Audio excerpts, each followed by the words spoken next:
Our next guest is pushing for Congress to lift the ban on energy exports, among other things. Wyoming Senator John Barrasso joins us now to talk oil, the debt ceiling drama, and more. He's also a member of the Senate Committee on Foreign Relations. And you got friends in the House. Maybe you can tell us about, God almighty, what's going to happen in that chamber. But we'll start with what you came on for. You're from Wyoming. So you fully think that this is something we need to do, but it immediately, wouldn't it be vetoed? Well, the president has threatened to veto. We have, energy is a master resource. We have such amounts of it in the United States. We ought to be using this to help our economy as well as to undermine Vladimir Putin. I mean, it is fascinating that the president of the United States is allowing Iran to export their crude oil. It's going to be up to 1 million barrels a day, yet he's blocking the United States from doing it. What's the progressive take on that? What is he being told by, you know, people that sort of are running that party right now? What's he being told? They don't want any energy that has any carbon base to it to be used anywhere in the world. That's really what's behind not exporting? Absolutely. It has to do with carbon-based fuel. It has to do. Come on. That's the Democrat purist approach, and this president, as others, are being held hostage by the environmental extremists. We use it to fly planes. We use it to fly Air Force One, which apparently he really likes that. The president's favorite perk, and it's going to go away. But absolutely, in spite of all of that, we ought to be exporting. There must be other things. Becky, what's your reason for it? You want to keep it here, hoard it here, make sure we have it for security reasons. Well, that's Charlie Munger's reason. He wants to use everybody else's and then be the only ones left with it. Well, we have an abundance here. We ought to be using it to stimulate our economy. Jobs have been cut back as the oil prices have dropped down, and we're not allowed to export. So, you know, when the president offers the veto threat, and he said it's because we need to get to solar and to wind, the bottom line is that they don't like to use any kind of carbon-based fuels. The prices around the globe right now are low. Just because you were exporting it wouldn't necessarily bring prices back up to bring the jobs back. Well, but it would allow, you know, there's a disconnect between the light, sweet crude oil that we produce here and the refineries in this country that aren't prepared to use it. So across the board, it looks like gasoline prices in the United States could drop if we could export, because that would lower the prices.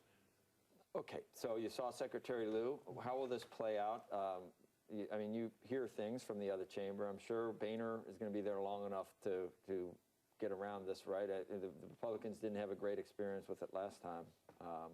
When there's threats of a government shutdown, it's just used against them. Well, I'm committed that we do not shut down the government. We keep the government open. We do not default. The United States does not default on our debts. But you take a look at what's coming up, and I think, you know, you saw this it's all about the spending. We're spending too much. Tax revenue generation coming in all-time high, record high. But are you going to use the threat of that to try to need to actually significant changes?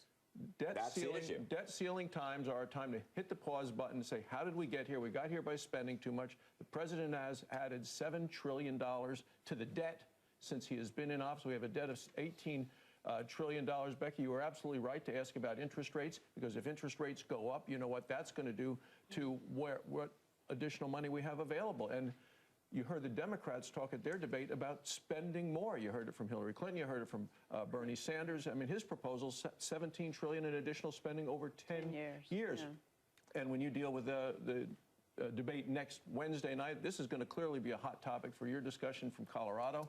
So you got to think, how do we cut the spending? You know, things that have worked have actually been the budget caps, the sequester, that's actually limited spending, and yet the president wants to bust through those again. He's even threatened to veto the National Defense Authorization Act that's come in at his number, because he's not a problem with that. The problem is he wants additional money to go for things like the IRS and the EPA. I mean, these folks are addicted to spending. Okay. Do you have any insight into where Paul Ryan is right now? What'd you hear today about that? No more than what you've been reporting. So there's nothing more on that. The Congress is coming back today. You couldn't possibly know as little as I've been reporting on this. Just knowing that, you know, he's in... No, but we haven't reported anything. I mean, the latest is that he's considering mulling it again. But that he would not make any promises to the Freedom Caucus ahead of time. He said he's not going to work with one arm tied behind his back. I think he needs to get commitments that there's going to be cooperation from members of the House. Otherwise, he's going to find himself, or any speaker will find themselves in the same situation. But the House doesn't need to hear from the Senate on how to run their own business, and they'll make their own decisions. They're all coming back today. Do you think that if there was, let's say that there was a Republican president, would the Freedom Caucus still prevent things from happening, do you think, in Washington? Well, you win elections by actually uniting people, not dividing. You don't want to purify people. You want to get.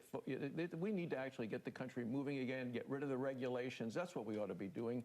That's how you get people back to work. That's how you make America strong to be the strongest and most respected nation in the country. There's so many things going on around the world right now where we ought to be focusing our attention. What we've seen is really the world a lot less safe and much more dangerous with this president and where we've gone under the Democrats. We need to change directions. Do you think ideological purists in the freedom, or wherever, in whatever group you want to call it, do you think that they consider the general election and whether they could play spoiler? And does that matter? Is their ideological purity so important that trumps who the next president is? Even if it's a Democrat, then damn the torpedoes, it's Hillary Clinton. I always Do you go think back it does, though? I always go back to the Ronald Reagan approach. If you can't get the whole loaf, take it a slice at a time. And I think that's the best way to actually move the country forward. Caucus.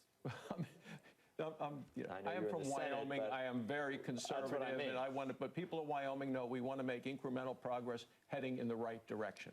You need to be elected to govern. That's what someone told me once. Is that true? Well, I think that's the issue. You want to run so you can govern, so you can put your policies. You can put your policies into practice. But it's nice to be ideologically pure, but you do need to be there to actually do things, right? And that's what the majority is about. It's about being able to put your policies into place. I sound like a rhino, don't I? But there are times where you just, enough. You just figure, God, look where we are. Anyway, Senator. No, you rarely sound like a rhino. I really? Yeah. Thank you. Anyway, thank you.